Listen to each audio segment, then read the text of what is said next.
Hello, Internet, and welcome once again to the always online multiplayer gaming podcast brought to you by mmorpg.com, your home for all things multiplayer related. I'm your host, Mike Byrne, a.k.a. Magicman, and this is episode 438. Of course, we're doing it live, twitch.tv/MMOBomb, 1 p.m. Eastern on Fridays. We've got chat hanging out with us, and really, if you can, I think you want to hang out sometime. The pre-show gets a little... I mean, let's just say we talked today. It was musicals, it was literature, it was the adult film industry. I mean, it was everything you would love about pre-show, and a little bit of multiplayer gaming. But I guess we'll cover more of that during the show. Joining me today to go over all of the news, Quinlan Bowers. What's up, Q? Oh God, Discord, please stop what you're doing. Discord being a little bit of a butts. We're kind of getting a little rocky connection here and there. I can see it kind of going up and down. Might have a little something to do with a change of locale for our third host, Aspen Pash, a.k.a. Rose Hoppa, who we're like joining her live on the scene. Like, I don't know what's going on here. Yes, live on the scene in the middle of moving. So you're relocating, huh? For the viewers, Yes. Update, Aspen is in Japan, but now you are relocating in Japan. Crazy news, by the way. Prime Minister Abe's assassination. Obviously, condolences to family, friends. What a political powerhouse that gentleman was. So weird stuff going on right now in Japan overnight. So anyway, your move. Yeah, that's just like crazy news Yeah. to like even get into. Like the whole nation right now in Japan is in shock over that. The longest like standing prime minister. He was in the middle of his like campaign trail, and then the shotgun was like homemade also. Like it wasn't bought. Obviously getting guns in Japan is really difficult. And like he wasn't even speaking on his own behalf. Wasn't he speaking on somebody No. else that was Yeah. rerunning for their position? Exactly. He was speaking on behalf, like there's a couple of different political parties in Japan, and there's a bunch of scandals happening right now, but like the biggest political party in Japan that he was speaking on behalf of, but people aren't sure if it was related or correlated at all. Like they're still looking into it. Yeah, really weird. Like they have the assassin in custody, and like the only thing publicly they've said so far, I think, is that he said he believed Abe was part of an organization that he had a beef with. Like, but that was it. Like, he didn't say what organization it was and why Abe would have been the target and not somebody else in whatever the organization. It's very, very weird right now. It's still breaking, obviously. Yeah, exactly. So anyway, Aspen, I'm sure you notice, is on her iPad today, getting ready for the move. Sound and video is still good, but if there's a little bit of a delay that I've kind of noticed in the conversation here, yeah, it's because the iPads, just bear with us. She sounds fine, looks great, but there might be a little bit of a delay. So let's get started talking about some multiplayer gaming news, because there's a lot of it. Let's do it.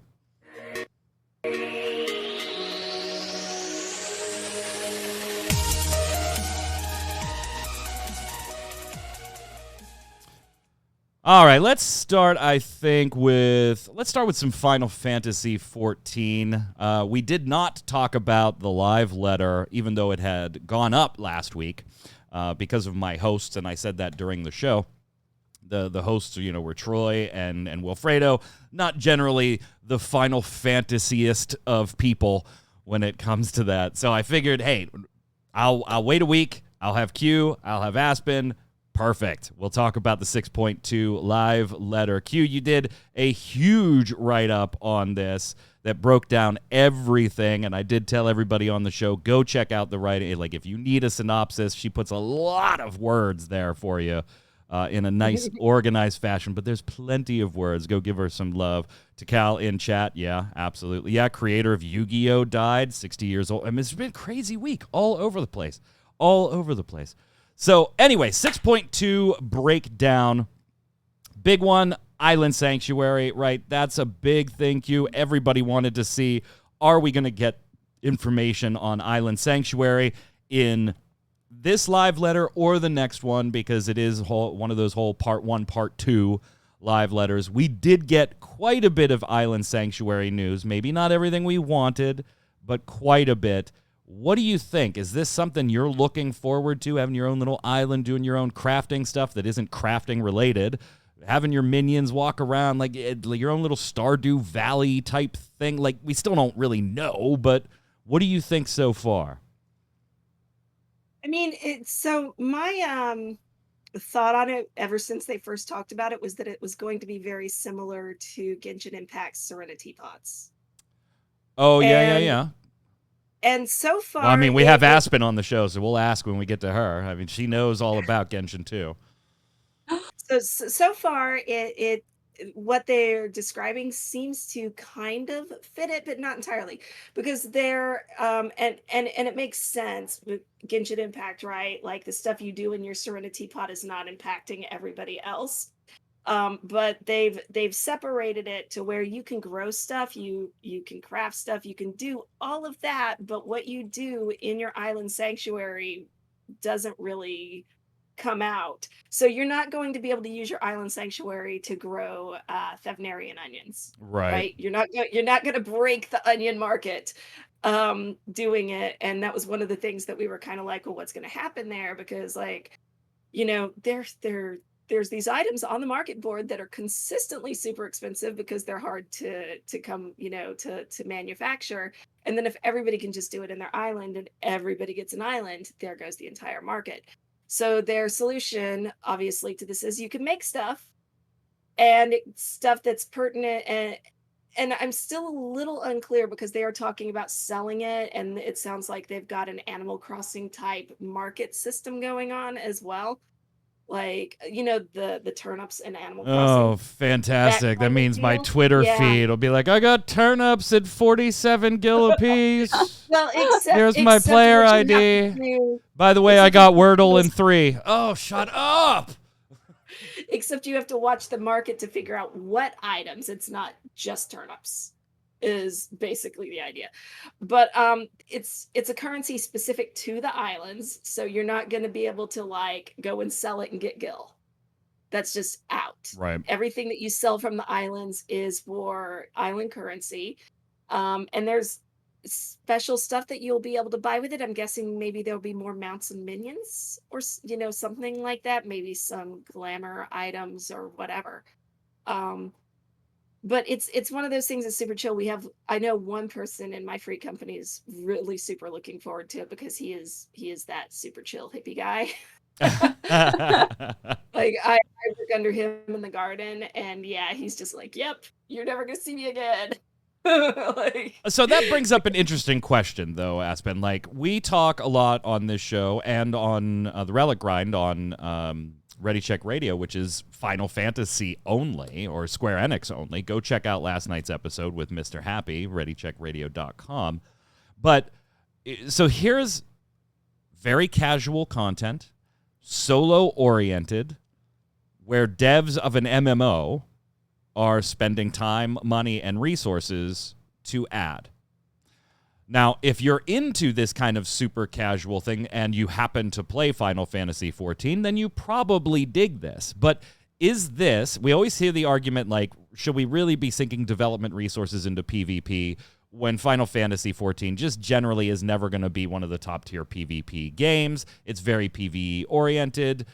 Crystalline Conflict obviously doing well, so maybe I'm talking about an argument pre-Crystalline Conflict. But by the same token, flip side, should they be developing this kind of solo, no real tangible MMORPG benefit besides you just enjoying this bit of content in a game made for 4-person party, 8-person party, 24-person party, go explore the world with each other? It seems kind of on the surface a bit of a mismatch as far as what content you would typically expect to be developed in an MMO. I mean, at the end of the day, I feel like to each their own, and I might be very biased in my opinion as this is an Animal Crossing fan and as somebody who enjoys those kind of calmer aspects of gaming, but I honestly think Island Sanctuary was exactly what Final Fantasy XIV needed. I feel like the game doesn't need anything, but when they even first introduced this idea, I was like, oh my God, like, yes, this is going to be perfect for so many people. Because for so many people, Final Fantasy is this escape and it's a getaway. And adding this little zone where people can just be by themselves if they so choose. And they don't have to use this function. So if they don't want to, they don't have to. But I feel like there are a lot of benefits to it. And like you said, if you can actually get minions and mounts that you can actually use in game, like outside of the uh, island sanctuary, I think that's just like an even bonus point to it. But at this point, it's getting harder and harder for me to make reasons of why I should not play the game. Because I Right. used to play and I stopped due to the currency system's really difficult for myself living in Japan because I want to play in English. So I want to be on the English servers, but I have to go through the English account. But I can't do that because my credit card, while it's Right. American, they're like, you're living in Japan, you can't use your credit card. I'm like, so I have to do like a web-based currency, so I have to constantly go to the store to buy it, and it's just really annoying. Oh, you But still at have to this, use the Krista. yes, Yeah. I still have to use Krista, and my infras is all in Japanese. I can't do it in English, so it's just like extra work on top of it because some of the kanji, I'm not the best at kanji, so it takes me a long time to get through everything and to do that every single month. You're like, But I I'm think, either subbing for 1 month or I yeah, just bought a lifetime thing. I'm not exactly yeah. sure. We'll have to see how much is on the card. I log in and I have like new skins. I'm like, when did I buy this? Yeah, Not the worst thing that could that happen. obviously this isn't like the super content for me. I'm not really a big, while I like Animal Crossing ish. It's more just being aware of it. I've never really sunk hundreds of hours into it. Stardew Valley's that type of thing. It's not my thing. I do, however, obviously we all know, collect minions to an insane degree with over 400 of them in the game right now. God, Yeah, I'm a bit obsessed when it comes to me. Don't care about mounts, but that's awesome. but minions. Last time I checked, I think I was 11th on my server and like 50th in my data center. So, yeah, I can't wait to have all those little bastards running around the island. But that's all. That's like all I care about is just like, okay, how many am I allowed to have out at once? 12. All right, a dozen of you. Go roam, friends. Now, there is the argument, though, Q, that, this is being instanced, and we don't know exactly how it's instanced. We got a pixelated picture of the island, which honestly, didn't really show much except what looked like a very phallic-shaped island after they pixelated it. I think it's a dolphin, but it looks goofy. That's not what the point they're making with Yeah, that the point they're making with that is the size of the island. Yeah, and that would be if you were sharing a phallic picture, I think the point would be the size. I mean, and here we go. We're off the rails again. Yep. But yeah, but here's the thing. It is instance-based content. We don't know, like, do I get a piece of this island and there's a dozen people on this? But anytime Final Fantasy does something instance-based, immediately the question goes back, Q, to fix housing first. Like, everything that is instance-based is instances that could have been used to fix housing. Now, obviously, people want to know if there's going to be island-based housing in the future, and Yoshi P won't say anything on that now. I'm thinking the answer for at least the short term is definitely no, not right now. I mean, you do get to build structures Yeah. and stuff. Yeah. And you can have friends come visit. So it fills in that kind of thing. But if you're looking for like free company housing or something like that, I don't think that's ever going to happen. Like, I think it's going to, like I said, I feel like it's more like Genshin Impact's system where, you can build this stuff, people can come look at it and hang out and chill.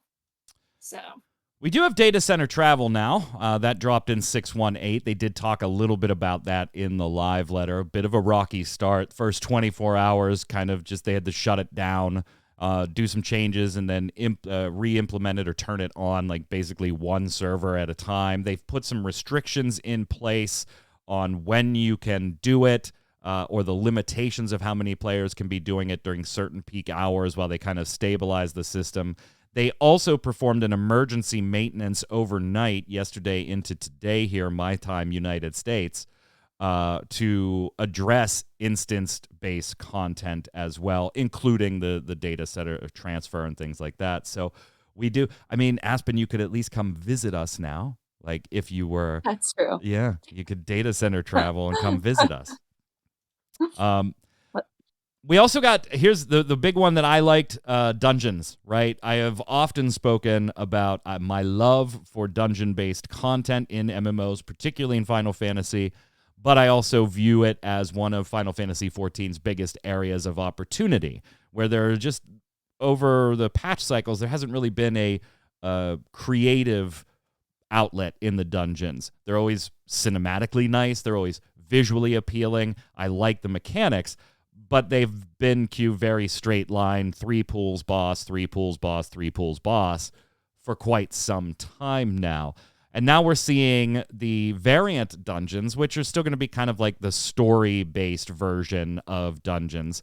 And then we saw finally the Criterion dungeons, something they've been talking about for a few live letters now, but never gave any details, providing kind of this normal and savage mode, where it is 4-player-based content as opposed to the variant version of the dungeon where you can queue up with 1, 2, 3, or 4 people and have the dungeon scale accordingly, and some additional challenges in those dungeons. I kind of like this because I actually do like World of Warcraft's Mythic Plus system. Are there problems with it? Yes. Do I think they should just take it and transplant it in Final Fantasy? Absolutely not. It doesn't quite work with the way Final Fantasy does gear.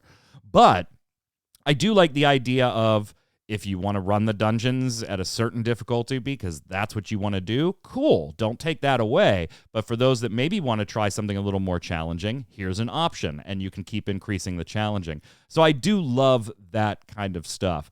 Very eager to see how this is implemented, Aspen, and if it's worth it, because that's a big concern, right? You could put more challenging content in there, and I think people are fine with it.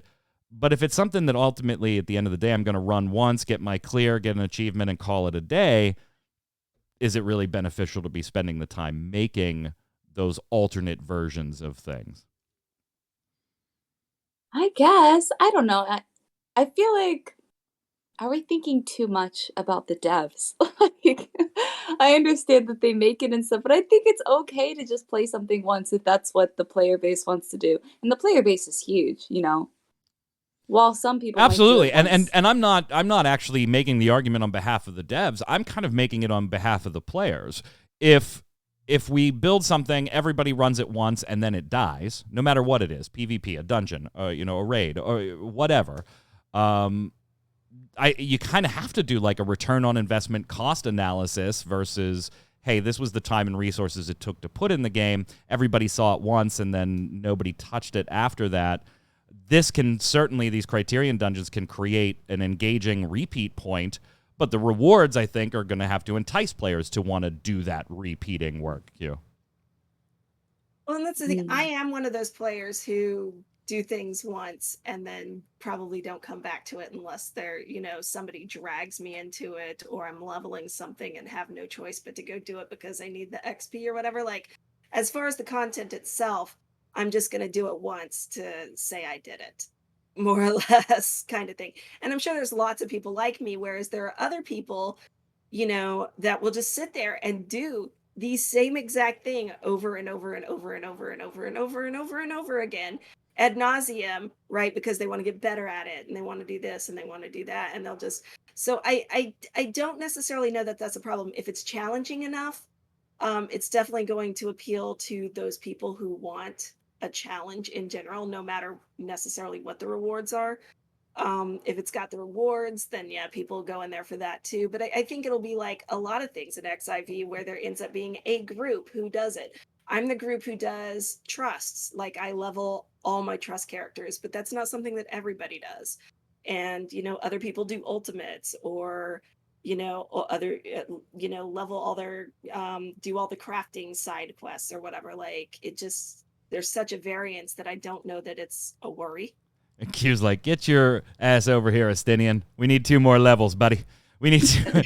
We need Gotta to level you up. Gotta level you up, friendo. I'm definitely looking forward to it. What I was scared about was that it was just going to be this. Hey, if one person's there, the boss has 100,000 health and hits at this rate. If there's two people, it's 200,000 and hits a little hard. And that seems to be what variant dungeons are, although they do talk about different paths through there based on player decisions, which is something I think the dungeons in Final Fantasy XIV desperately need. But then I was like, when they got to Criterion and explained that a little more, I was like, okay, cool. That's actually something I want to see how they implement.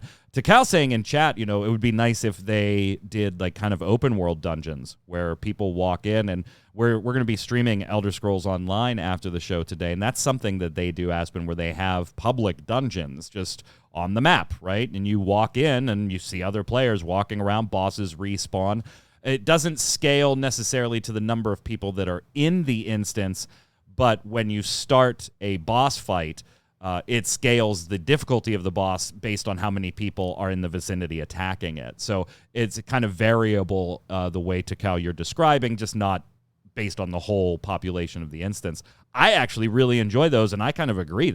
I think those would be great in Final Fantasy XIV, and not only dungeon content fun, but would put players in zones that they may not normally be in these days. And granted, you'd put them in a very particular area of the zone, but it does spread people out, and for newer players or lower level players that are joining the game now, seeing players in, Coerthus and stuff like that. I like that. Aspen just kind of nodding. Yeah. Yeah, I just always think about like new players with Final Fantasy, and when all of these new dungeons come out, I just feel like it's all very intimidating for new players, because that's how I feel. Yeah, because I don't know, I'm always scared. Again, I don't know, maybe it's not this type of community, but there are some people that are very mean in dungeons and raids if you're doing something wrong, and they're like, "Are you stupid? You're not supposed to stand there. You're gonna get knocked off." And I'm like, "I'm so sorry. This is my first time." Aspen goes flying off the edge. Bye, Aspen. Yep. That's why I make a friend go through with me on stuff, and then we just ignore the other people in the party. Well, that's why Q just uses trusts. That way she can yell at people, and she's not actually yelling at people. So, like if the party wipes, she's like, "Damn it, Estinian! Why didn't you tell me to move?" See, and I do use duty support too, right? Because duty support is it's both higher and lower level, but in duty support lower levels, you get the originally I think you get Grand Company people, and then you get random Scion X later on, right? And as it levels up, then you get the actual Scions, right, coming along with you and stuff like that. So I use it when I just want to go and level and not actually have to deal with Party Finder and people, and and I could just hang out with them. That sounds lovely and very stress-free. And they're adding it to it's in ARR. They're just slowly adding it, and it was already in Heavensward or not Heavensward, but it comes Endwalker. Yeah, it's coming to Heavensward. Yeah, it's coming to, but it's just like, all right, cool. Soon I won't have to deal with people at all. Excellent. I don't have to talk to anybody in my MMO. Yeah, exactly. The only people I talk to in my MMO are at my free company. Great. Your knit community. We do have, and we're not going to go through everything here. If you want more in-depth stuff, obviously check out the Relic Grind. It's on YouTube right now and on ReadyCheckRadio.com. Last night's episode where we broke all of this down. We're going to get the new MSQ, the main story quest stuff. We're going to get the new tomestones. We're going to get the new Tataro's Endeavors. So there's all that stuff coming. Launch mid to late August. Buried Memory is the name. But there is one more thing I want to talk about in the patch notes here, because this is a bit of the Pandemonium raid. We'll get the next version of that. Savage being pushed a week. So instead of you'll have our launch and then pushed a week for Savage. We'll see how that goes. They want to gain feedback on that type of release schedule. But we also have the introduction of the Relic quest queue, and a lot of people a little pissed because this time around it is necessary to go do some side quest stuff and get caught up on that as part of the Relic quest. Of course, talking about the gentleman detective himself, Mr. Hildebrand. Now, for those of us that have done Hildebrand stuff as it came out, this is, no big deal. Who cares? We're already done with it. But if Hildebrand and that whole comedic byplay side story stuff has not been your cup of tea in Final Fantasy, but you want the Relic, which itself is, of course, optional. So we're talking about optional tied to optional here. You're going to have to catch up, Hildy, and a lot of people not happy about that. It's not like it takes any real effort, though, guys, to get caught up on Hildebrand. I mean, I get it, and his humor may not be for everybody. We were talking about this earlier, too. Because humor is subjective, and not everybody finds Hildebrand funny. I don't necessarily think it's the best writing in the game, but considering, the really depressing and heavy weight on your shoulder Steinen kind of stuff that goes on throughout so much of the game, it's a nice freaking break from what's going on to just go do stupid Hildebrand stuff. Aspen, we talked about, sorry to interrupt there, but we talked about, Aspen, the world going nuts right now, different things in Japan, and we didn't even talk about England with, Boris Johnson resigning yesterday. And it's just, sometimes you just like to see a guy in a tuxedo fall from 30,000 feet Wile E. Coyote style. I feel like just sometimes you just need that, right?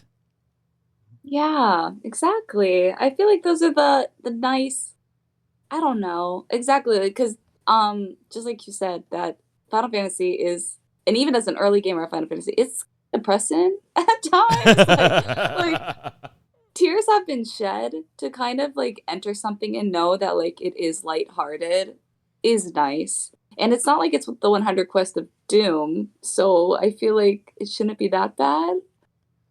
And the Relic is optional itself, Q. I mean, obviously there are people that collect those things, and yeah, I mean, do you not like the content? Fine, then hit escape and skip cutscenes on it, and you'll have it caught up in an hour and a half if you're not watching any of the cutscenes. It's not, mind-numbing, deep, hours-long content, particularly if you don't want to read it or listen to the voice acting.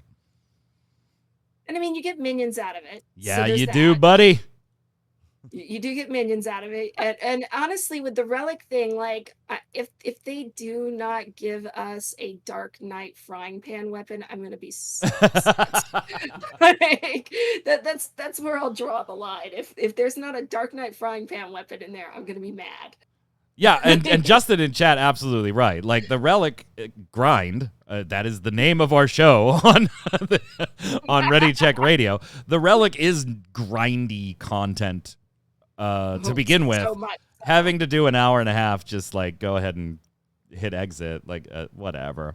I don't have a problem with it. Make it easier than grinding something, because if you go to do Boja, there's the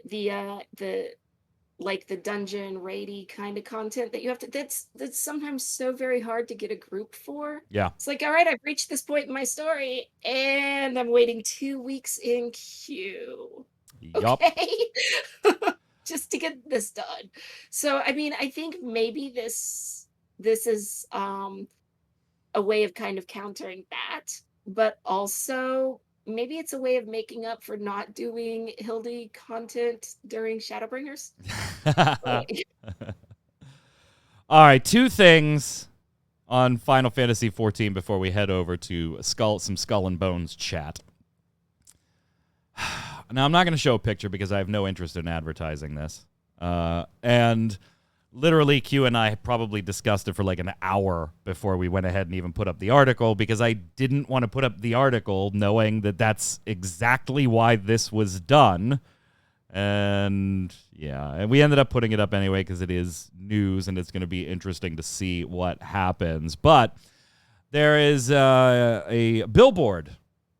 I'm sure some of you have seen this advertising a summer bash on a particular server and plot location and housing wards, and a Discord server and a couple of DJs. And yeah, all right, cool. So somebody really spent some money to advertise their in-game event. And the DJs are going to stream music on Twitch, and, it'll be a fun time was had by all. That's cute. That's funny, isn't it? Okay. There's a couple problems here, ladies. A couple problems here.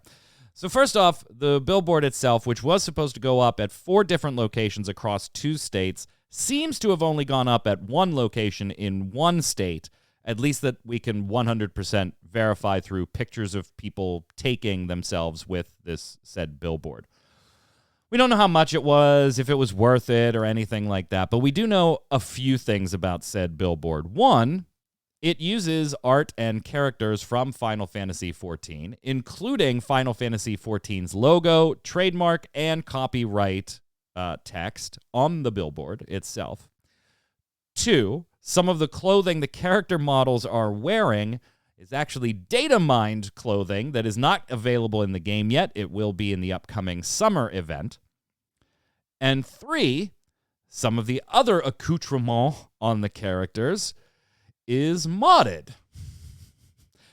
If you've been watching Final Fantasy stuff for a long time now, and even just recently, mods are a big deal in the community right now, and their use or lack thereof and banning to go with those. Also, Yoshi P and team have said, hey, data mine material, please don't share it and publish it, and here we go making a billboard. Now, they spent money on the billboard, so you have to enter commercial stuff being in this whole process, too. Now, none of us are lawyers, I should say that. We are under the assumption that Square Enix did not approve said billboard ahead of time, which would make all of this moot. But, assuming that they have not approved this, there's obviously copyright implications, material use implications, there's modding and data mining, there's, they know who put it up, they know the plot and who owns that, and so, hey, you data mined and modded, and we know who you are. That seems very equivalent to Aspen streaming what is clearly a modded screen and banning her, which we have seen happen. Now, the event is actually this weekend, so it's not going to matter. The billboard was up, and it's going to be down. But they certainly have left themselves open for some cease and desist. Square's going to have to comment on it, I would assume, at some point. Otherwise, they don't really have a leg to stand on next time something like this happens. And then, Q, there's one little last wrinkle in here. This is a role-playing event. And what is not advertised on the board in any way is that sometimes this role-play event with this particular group does venture into the ERP or erotic roleplay area and get a little not safe for work. And if that's your cup of tea, as Aspen, what's your saying? Oh yeah, you don't yuck someone's yum. I won't there yuck it is. your yum. Don't yuck your yum. If that's your cup of tea and you're all consenting adults, then by all means, God bless you and have fun. But that is not advertised here in any way, shape, or form to let potential attendees know that they might be getting into that kind of content. It's a mess. It's a meme. I don't know why you would do it to this extent. Q, what do you think? I mean, I'm definitely one of the people who was on the side of, okay, that seems like a really poor choice. Not necessarily the advertising of the event part, but the using the logos and, some of the stuff that's used. And Justin and I got into a really lengthy conversation about it because he's looking at it from a perspective of, well, bringing the stuff from the digital world into the real world kind of makes sense, putting this stuff out there. And I'm my opinion on it being partially too. If we were talking about a free-to-play game or, an event that's available to everybody, sure, we're talking about a game that you not only have to buy but have to sub to in order to really be part of it, especially this anything involving housing, right? And I'm like, so from a getting the world to see it standpoint, it doesn't make a lot of sense because you already have a fixed audience. But he did bring up the point of, because it, it memed and everybody's talking about it, we're talking about it stuff. Yeah. It got them the exact attention they wanted. The ward that the thing is that the party's going to be in has been full. They did Yeah. it at a time where data center travel, right, was coming up. So it basically made it to where people on other data centers are like, I'm gonna pop over there and see what this thing is about. Yeah. But it still just does make it to where the other thing I think Mr. Happy went through and like looked at the TOS and was like, well, they're not technically breaking the TOS. And it's like, yeah, just because they're not technically breaking the TOS doesn't mean Yeah. Square Enix can't come through and be like, but you're breaking the TOS because our wording Yeah. is so vague. Yeah, one, that it is very you broke vague. the We talked TOS. about that on the Relic grind, that if they had not included the data mined material or the modded material, it is very spooky on how close to being 100% okay to do this was. The other concern, though, Aspen, is like the black eye or the challenges or the crackdown that this could have, the knock-on effect, if you will, that it could have on other communities. Like ERP players that have nothing to do with this, now kind of get this stigma or whatever happens as a result of this kind of thrown on them too. And it just has this knock-on effect on a number of different Final Fantasy XIV community, or could, depending on what Square Enix does, on other communities within the game that had nothing to do with it. Yeah, I hope that doesn't happen because you're right, they did have nothing to do with it, and that would just be a really terrible thing considering the RP community, while huge, there are some people who do have a bit of judgment for it, let alone a more erotic part of it. People have something to say, and it's not like everybody was okay with this decision. I think the idea in it of itself was a really cool, interesting idea. Like, let's make a billboard of this game that we love. But again, the data mine stuff I don't like. I personally don't like leaks in Yeah. general, especially like under NDAs. Like, if I have to write about it, cool. Like, if it's already out there, I mean, I'm going to enjoy it. But I would prefer if people respected a company enough not to leak their stuff. I mean, unless the company itself accidentally just like throws it up there, that's their fault. But yeah, so I don't really like that aspect of it. And they did use a lot of Final Fantasy, and the fact that it's a billboard, when you're driving past a billboard, you're not going to be like, it's okay, poorly this is made. a party. Yeah, it's Final Fantasy. They're going to think it's a Final Fantasy thing made by Square Enix. Yeah, it's the a issue. very poorly made billboard to attract drivers' attention. It's way too busy. There's way too much on there. Like, and I don't know the area of Austin myself to know that, like, hey, this is also an area where there's a lot of walk around. True. Maybe there is, in which case, okay, fine, you can get away with a little more detailed billboard. But if this is like off the interstate at a gas station, then I mean, nobody's. Well, did I just see a cat girl? Like, I mean, it's just like, let's turn back. What did you?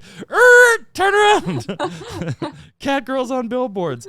Yeah, I could definitely see it though, like where you're like, hey, let's do this. This is, and everybody's like, that's a really cute idea. That's a really fun idea. That would be cool. And then you put it together, and you're like, oh well, I don't like the outfit. Let's put this on there, and it just like keeps snowballing into.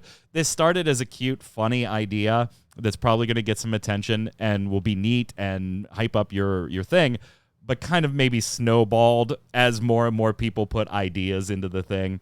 And yeah, it's not terribly expensive to get billboards in certain locations. Billboards like houses, it's all about size and location. You can get one for a couple $100, $500, $600, $700 for a couple of days in an area that isn't marquee advertising anyway. So maybe it costs them a little bit. They're all over the internet. Their club thing's going to be packed. They got exactly what they wanted. But at what cost? We got to see what comes next, because I got to believe Square Enix has to do something, right? Yeah, and I had a small question because I'm not sure how it would work. But let's say Square Enix does bring down the hammer on this. Who is it going to affect? Is it going to affect the whole group itself, or the person who put the money in, whose money is assigned to the person who paid for the billboard? I don't know. You know, I mean, like, they already that's took it down themselves. They said it. okay. They said it wasn't Square Enix that told them to take it down, but they did take it down. I think it was yesterday afternoon, because I'd sent Q a message in the morning that said, "Hey, it looks like they're talking about taking it down," and then they did take it down later in the day. But I just see chat's already said it a couple different times, and so I can't give credit to everybody here. But like, I just see the next live letter starting. I agree with Yoshi P, just staring at the camera for 5 minutes, just like kind of Giving us the disappointed face. yeah, giving us the disappointed dad head shake, like. Yeah. And I don't know how you say it in Japanese. Aspen, maybe you can look it up for us. But I have a feeling it's going to start with, "I'm not mad. I'm just disappointed." I'm not mad. I'm just disappointed. Let's end on a Final Fantasy portion on some good Final Fantasy news. There is an amazing music video, if you have not seen it yet, by Alex Mukala, also work by Husky by the Geek. If you don't know Alex, he does tremendous YouTube videos on a bunch of different musical things, but also hits and intersects with a lot of Final Fantasy XIV music, talking about musical composition breakdown of some of Soken's pieces, and then covers of different. He's tremendously talented, absolutely. Hit the YouTube channel up. We have the article on mmobomb.com. You can watch the video there and then go check out his channel, his full channel. Over 1,000 Final Fantasy XIV community members joining together to sing Close in the Distance, one of Soken's masterful Endwalker pieces. Includes people you know, like Susan Calloway of Answers fame and other Final Fantasy XIV music. Bun streamer herself, Zepla, our friend Mr. Happy is part of the extras in the background here. It is amazing. It is a great music video, a wonderful cover. I love the editing, where there's the limit break bar filling as the song goes on, and then when the limit break bursts at the end and somebody triggers it, all the other thousands of voices come in. Absolutely tremendous video, worth a watch, worth its weight in gold. Q. I absolutely love this one. Yeah, I haven't actually gotten around to watching this one yet, because I think I just kind of saw it in passing. I don't look at Twitter as much as I used to anymore. But when I saw, I was like, this is a super common thing in the Doctor Who fandom. Oh, okay. Like, I didn't know that. yeah. Not quite this many people. I think the I'm largest not really a what are you, a Whoville? I mean, that sounds very Grinchy. Like Whovian. a Whovian. Okay, all right.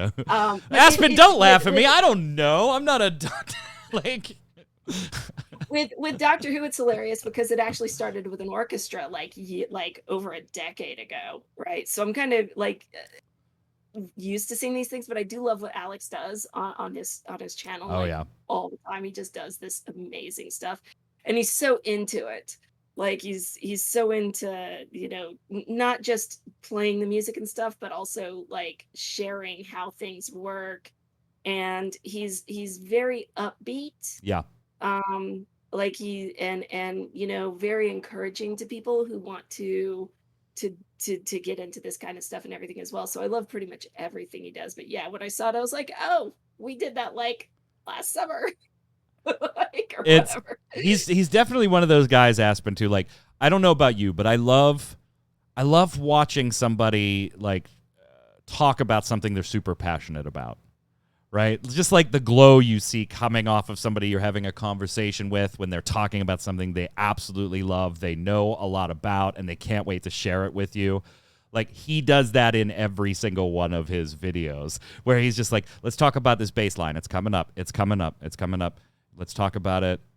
Oh, there it. And I mean, he goes nuts. It's absolutely just wonderful videos on his channel, and this is no exception.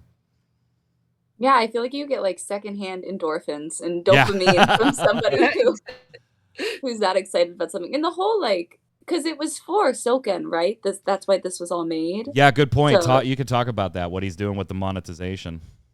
Yeah, so they were raising money because Soken's undergoing chemotherapy right now, and I just think doing that is absolutely fantastic because as sad as it is, chemotherapy, first of all, is a very hard and difficult thing to go through. And at the end of the day, you don't know what the outcome is going to be.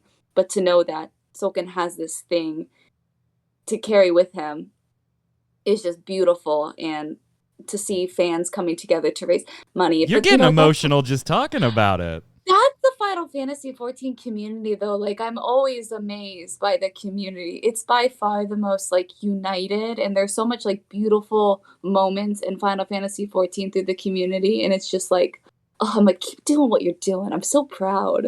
Aspen, you should put that on a billboard. You should put that on a billboard. with some data mined outfits. Yeah, with some data mined outfits. Definitely check out the video, and yeah, all the monetization, any money raised is going to be donated to various cancer charities as well. So make sure to take a look at all of it. Next up, Skull and Bones actually did their reveal. I know. I too am amazed by this. This poor game from Ubisoft Singapore has had, let's just say, a rocky development. And in any other circumstances, Q, I believe this game is canceled. I absolutely believe that at some point in the last 5 years, this game gets canceled. The only reason it hasn't been, and this is just me speculating, is that there is, I do know this for a fact, contractually they have to release it. When Ubisoft opened Ubisoft Singapore, they did some negotiations with Singapore authorities on how they would staff the studio and the type of work that they would do and all that stuff, and they had to release this title. It was by Ubisoft Singapore, boom, Skull and Bones. And originally, basically think Black Flag, Assassin's Creed Black Flag, and you have kind of the idea. But as it's been going on, it's had multiple leadership changes, multiple basically restarts of development. Recently, we only started covering it on MMO Bomb while we've talked about it on Ready Check Radio for months and months and months.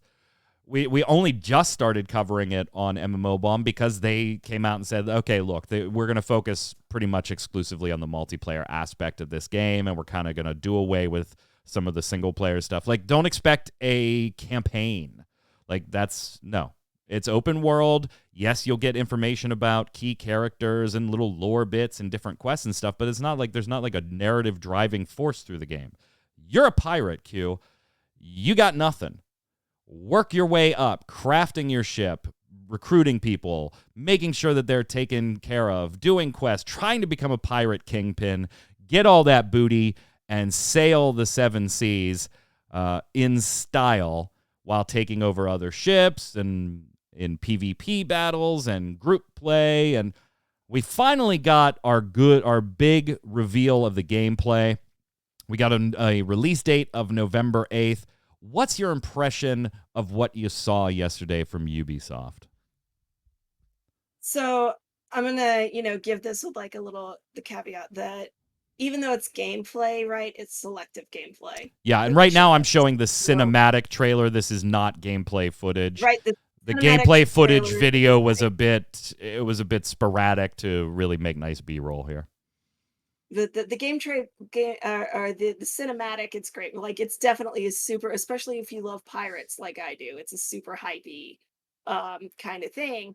But yeah, so overall the ideas, the concepts, if you were into the open world, building everything up from scratch kind of thing, and you want something that's, not necessarily you being stuck on, I don't know, an island or stuck with dinosaurs or whatever, like you're wanting the pirate kind of thing. It sounds nice. Everything that they describe sounds, kind of cool.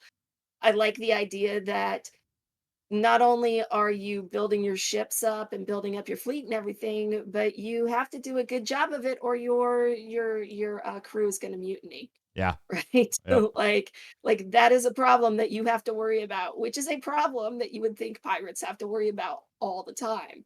When is your crew going to turn on you? Because, well, you're a bunch of criminals anyway. So conceptually, it seems really nice. It's not something that I would personally play because, like you said, there's not really a mainline narrative to it. It's Yep. just, okay, you're thrust into the world, and I, you're gonna have to go do all this stuff, but there's not. I'm big into stories, so I at least want some beats. Um, and it doesn't feel like it's going to be this so much as just you going out and doing piratey things. Yep. The other thing is that I did like, though, that I heard, is that the PvP is apparently opt-in, Yeah, it's a right? specific server. Yeah. So that is a nice feature, which means you can go be a pirate without necessarily having to worry about everybody else trying to be a pirate at you. But that also, I guess, kind of defeats the purpose. I have always wanted this type of game, right? Go be and I thought years ago Sea of Thieves was going to be it, and it wasn't. Now, granted, Sea of Thieves has dramatically improved throughout the years, but it's like kind of they got that first chance to make a first impression, failed, and I just never went back. For those that have stuck with it, I hear it's wonderful now, and that's great. I did like what was going on here. And to be specific, I know I referenced the seven seas, but to be specific, this takes place in the Indian Ocean when, during a time period when piracy is at its peak. You will be able to go on land, Aspen. I saw a lot of people asking about that. Like, is it all just on the water? But only in these like certain ports and docks and little settlements. It's not like you're gonna, hey, there's an island, let's get off and go walk around the island. At least that's not the impression that they gave us in the gameplay. But hey, you pull into this port, get off your boat, and go pick up some quests and things like that from different people, or sell goods and stuff like that. This game style appeals to me. The ship-to-ship combat has got to be nailed in my book, and that's one thing that Sea of Thieves didn't initially do for me that immediately made me go, this probably isn't for me. Also, pre-orders are live, and it is a $70 title for the base one. So there's a lot of question marks around this one still for me that have nothing to do with how rocky the development was, which usually, if we're honest, Aspen, it usually doesn't end in the best product at the end. Yeah, and that's an expensive game. Yeah, they're foregoing the $60 price tag and going to $70. They did say a bunch of stuff at post-launch, I should mention, is free, though. Like, not all of it, but they are going to add ships and add this and this and this, and that'll be free, so. That's good. I mean, the game looks, of course, like this it was amazing. It was so good. It made me want to play it, but the fact that you're on land so little, I get seasick. So, like, I'm just kidding. But honestly, like, I would need to be on land more. And I agree with Q. They took, I think they originally had like a campaign, Yep. and then they took it out. So I feel like, why did you take out the one thing that would have made me play it? Because now there's nothing. But Yeah. I think what they're doing with the ship-to-ship combat, I don't want to jinx it. It looks good.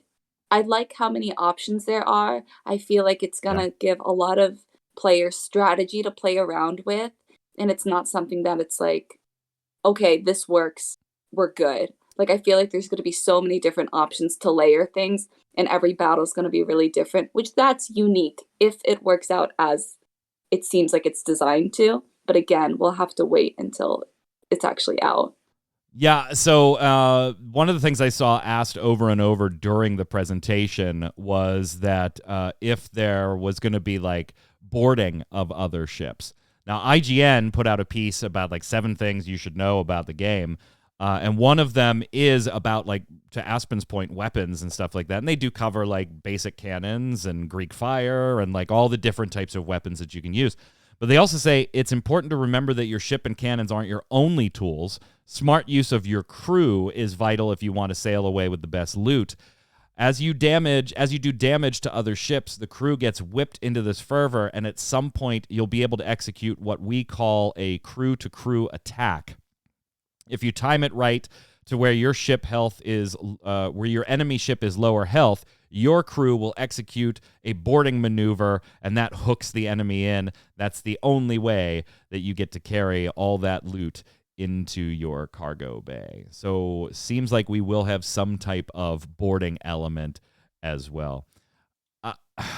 I'm not excited about this one, Q, and we're going to ask in the question of the week how you feel about this one. I'm not excited. I'm very, like, there's a big trepidation on this title for me just because of how rocky its development is, just because of how, like, they said, okay, fine, we're going to take all this stuff out and go with the multiplayer and see. I don't know. I'm interested, though. And I'll tell you, 6 months ago, a year ago, I was just laughing anytime somebody said Skull and Bones. I'm interested. But I do think at a $70 price point for the base version, this is one I'm going to wait till like ACG Carrick puts up a review or something before I go ahead and buy it. All right, let's finish up before we go to the bombs with a couple pieces of what I call crappy news. Crappy news. Riot Games is increasing the cost of its in-game currency for League of Legends and Teamfight Tactics. Depending on where you are in the world, this increase will be anywhere from about 9% increase to a 20% increase. North America and Canada, which, whatever, they're two different listings there, even though they're the same landmass. They're in the 9 to 10% bracket, and other places are upwards of 20 for places like Poland, right? Well, they're not just increasing prices for their cash shop currency either. They're also kind of changing the structure. So for North America, for now, I should say these all take effect on August 19th. You used to get 650 of the in-game currency for $5. Now you'll get 575 of it for $4.99. So they're converting not only to a higher price point, but also to that stupid 99 cents. So now it's just, further making it very challenging for you to very quickly visually see how much you're spending on any given item. So they're changing the dollar amounts as well as increasing this. But yeah, Division free-to-play mobile version. Yeah, that's coming soon, too. Chat talking about Ubisoft. And here's the thing. The last part of this. Aspen, price increases suck. But Riot Games is going to do you a favor, bro. They're going to do you a favor. This doesn't take effect until August 19th. But if you act between July 14th and July 31st, we'll give you bonus currency. We'll double. You buy from us in those 2 weeks, we'll double the currency. But please make sure you do it now, because after that, we're going to go ahead and increase the prices. Just like an asshole thing all the way across the board. How dare you put it on sale, too?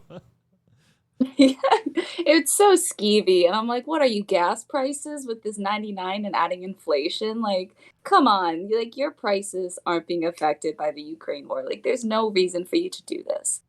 I think it's ridiculous. Yeah, and obviously, there's inflation going on. There's pushes in various countries to raise wages for employees in this industry. Like Q, they used all of the excuses that you would have expected them to use in this scenario. What I think they didn't take into account is you are 100% expendable. Like, you are not my gas bill. You are not my grocery bill. You are not my utilities bill. You're the one that is so like, oh, that skin got more expensive? Yeah, I don't need that skin. Or I don't need to play this anymore because I don't like that they've increased the prices. I think they've maybe overvalued their own importance in the scheme of people's budgeting. Well, and I don't know. I think I might have found it slightly not including the sale thing that they've got going on. And by the way, it says double bonus RP. Yeah, it's the bonus. Which I think so not necessarily that the double, like they're doubling the full amount as a bonus, but when you buy a lot of these currencies, you get the 100 bonus, and then you get a bonus. So they're gonna double that portion, is what I'm thinking it is. But the 99 cent thing, right? Part of the logic somebody pointed out was that they're doing the 99 cent thing to make it more in alignment with mobile games. Yep. And it's like, but it's still just skeevy because, like you said, it's It's makes it harder for the individual to track. That penny makes a difference in tracking how much you're actually spending. It makes it easier for them to just move some things around and make a crap ton more Yeah. money than it actually looks like they're making off of a single sale. Yeah, I mean, just ask Like Aspen. I mean, she orders stuff on Japanese websites simply because the line ends in 99, and she's like, that's probably what I'm looking for. That's probably it. That's probably it. I think it's a dumb move. Like, obviously, fine, I get that prices increase and things like that, but you are talking about digital goods. It did not cost you more to make what you are selling than it did 6 months ago. Like, you already have that asset. It's done. Now, if you want to make future skins a little more expensive than they are currently cash shop-wise because it's costing you a little more in employee wages or stuff like that to make them right now. I don't know what, Liam, but let's say it's like 20,000 or 2,000 cash shop currency for a skin now, and you want to make future skins from here on out 2,200 to compensate. Like, I would understand that more than just saying, hey, everything we've already digitally created and sold you before for years is now just simply more expensive. Wait, what? Why? Why? But don't worry. Double bonus RP, baby. 2 weeks only. YOLO. Don't miss out. Price increase afterwards. She-Hulk is coming to Marvel's Avengers, and we've all kind of suspected that for quite a lot of time now with some data mine stuff months and months and months ago. But it was actually confirmed also accidentally when it was revealed on the Xbox Twitch channel. Yeah. Technique TV accidentally revealed that he knew the voice actress for She-Hulk. Lead designer Brian Wagoneer quickly chimed in to be like, hey, we didn't really confirm that yet. So, womp womp, Xbox, Twitch, and Ubisoft is shutting off the multiplayer servers for 15 or so different games.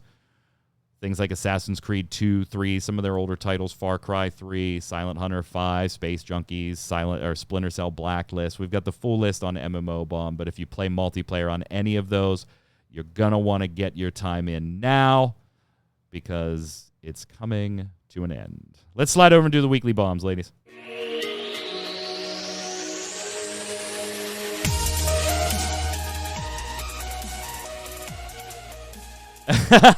We were playing the video. Yeah. But yes, absolutely, Aspen, you can go first. Go ahead. Aspen's very excited for her weekly bomb. And it's not even that good. What you got? Oh, I was just gonna give the bomb to Final Fantasy for finally wrapping me back in. Like, I'm doing it. I'm getting back into Final Fantasy. Island Sanctuary did it for you. Yes, that was it. That was it for me. She wants to sell turnips on her Twitter account. And the story. I heard that the new story was just amazing. Oh, and yeah. I haven't been spoiled by anything, so I really want to play. Absolutely. I'm going to give a dub-bomb to Blood Bowl 3. I've been taking part in its beta tests for a while now, and it just keeps getting better and better and better. It was really rocky, and a lot of bad feedback came in on early testing, but they have taken that feedback to heart. I love the Blood Bowl series. It is multiplayer, so we'll be streaming it and covering it. We've already covered their beta tests on the site, so huge thumbs up, dub-bomb from me. What you got, Q? I was also going to give a bomb to Final Fantasy XIV, but more specifically to the fact that I was right. And Yeah, we're you getting were. the Omicron as the Tribe Quest. I can't wait to see what like mounted minion and stuff we get out of it. And we're, build the whole restaurant at the end of the universe. Yeah, it's very, very Douglas Adams. I can't wait to. You were right. From viewers on YouTube and on mmobomb.com. Remember, throw yours in the comments. Weekly bombs. Dub bomb for something good, A bomb for something bad in the world of gaming. Comments about life in general. Questions for the panel. Throw them on YouTube. Also, your question of the week answers. Otherwise, these two segments, they're very boring if you don't do that on YouTube and on MMO Bomb. Tori saying, weekly bomb, dub bomb to Trackmania World Cup, the only esport I follow, and it was really fun to watch this weekend, even though my favorite didn't make it past the semifinals. So I'm not a huge esports Kat, but I will tell you, there are certain things, whether it's on TV or on the internet, like if I just like flip through it, I'm like, this is enthralling. Like I am riveted. Trackmania is absolutely one of those things. Like I'm like, who is watching this? Come on. Wow. I am where is my popcorn? Like, absolutely. I totally agree with you. From chat real quick to Kyle saying, A-bomb to me for making myself laugh at the thought of Yoshi P starting the next live letter with now I got to take off my belt. Old Glory says, Da-bomb to Divinity 2 Original Sin. Great game. Started a new session yesterday with friends. Super fun. Even I have completed that game. Nasagra says, Da-bomb to Billboards. And Takal says, my bad, I meant Da-bomb. Seems I need the chart. Yeah. And Ninja Panda saying, A-bomb to Ubisoft. And I'm sore that they did another Division, but it turned out to be mobile. It was so disappointing. Yeah, a lot of people were disappointed, including me. Go ahead, Q.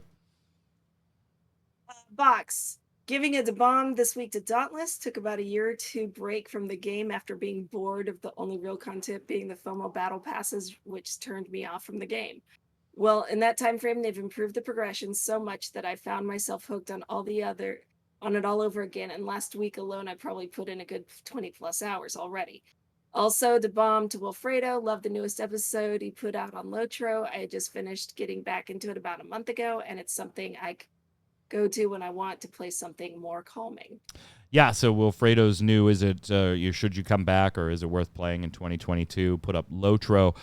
We didn't say what his next episode was going to be on last week's show. I will tell you it was going to be Star Wars The Old Republic. However, we're going to shift gears and delay Star Wars The Old Republic a bit and go a different way. So there's something that came up that he's like, wait a minute, I want to do this game. So Star Wars The Old Republic will be one that is done, but not right now.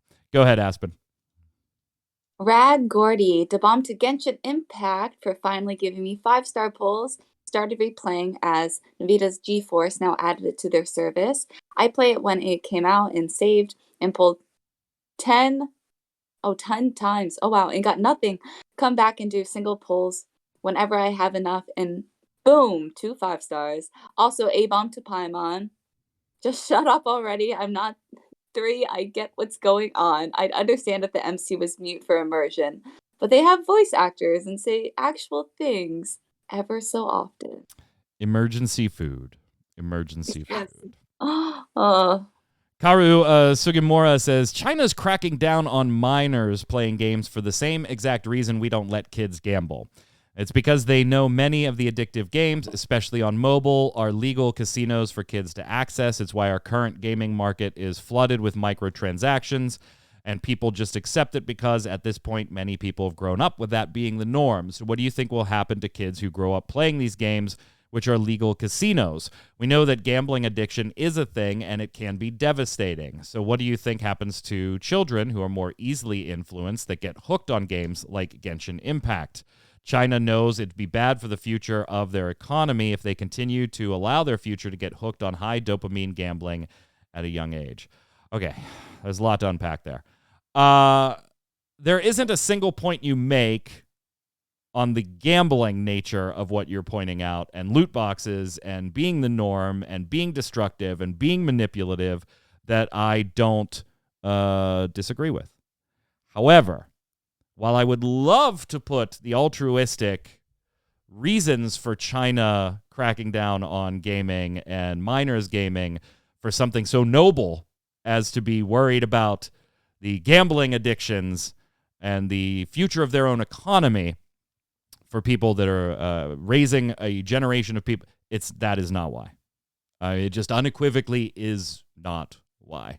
Along with these these gaming restrictions, they have also put in place restrictions on other aspects of entertainment, whether they be video game characters, TV characters, music groups, for just having a certain look to them, where you have maybe a very androgynous-looking person or an effeminate-looking male in some of their own verbiage, where they don't want that. They do not want their young generation growing up to not have their men be strong, broad-shouldered, muscles guys.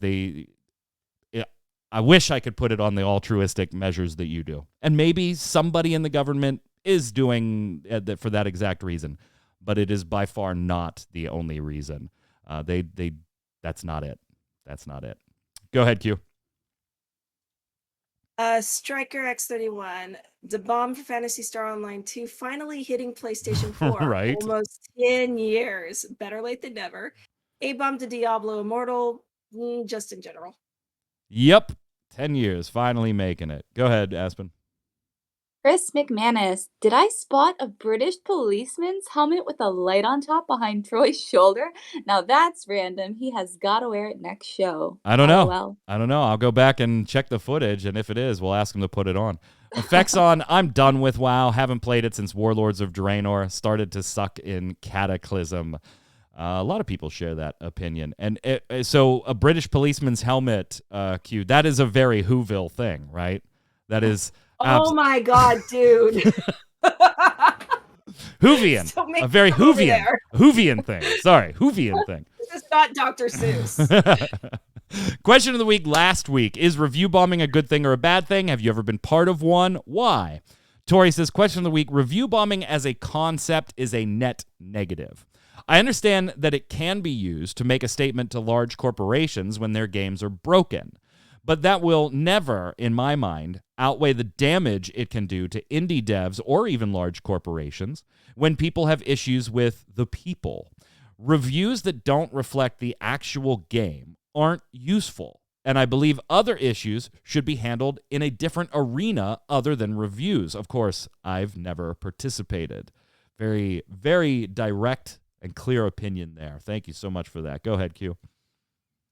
Box. It's a double-edged sword for sure. As stated by Mike, it's one of the few ways gamers as consumers have a protesting changes or decisions made by developers they don't agree with that can have an effect on the game reputation-wise. On the other hand, I've seen people mass review bomb for non-issues or issues so minor it just seems to be used in such a negative and toxic manner.